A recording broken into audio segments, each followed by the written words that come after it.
arkadaşlar bugün hem oyun alanıma, yani ben şu an ana moddayım ama ana moddaki oyun alanıma göstereceğim. Hem oyun alanımı hem de yeni aldığım eşyaları göstereceğim. O zaman daha fazla uzatmadan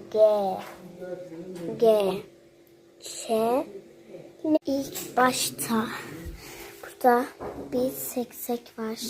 Şu çıkmış. Hemen burada sularım var. Sularımın yanında böyle ben açtığım kutularını atmıyorum. Çünkü onlar bana lazım oluyor. Etkinlik yaparken kullanıyorum.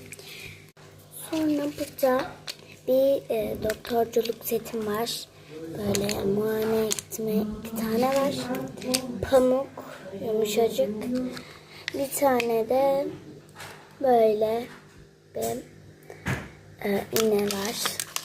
Bu da ateşi ölçüyor. Diğer yerlere geçelim. Hemen bunun yanında böyle yapbozlarım var.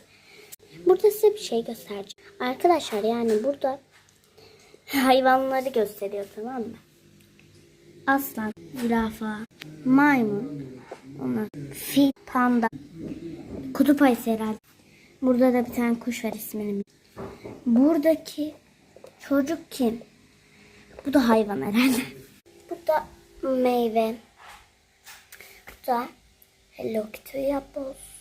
Diğer oyuncaklara geçelim. Küçük parçacıklı. Böyle bir Ken var.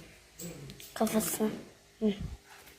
Burada bu eskiden çok ünlüydü. Allah, böyle.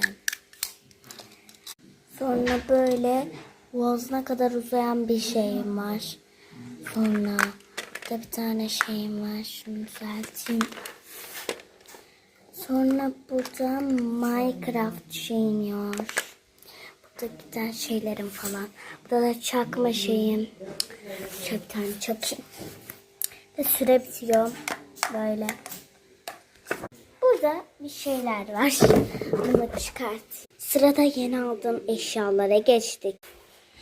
İlk önce burada bir ice cream, yani dondurma setim. İçinde bir şey yok.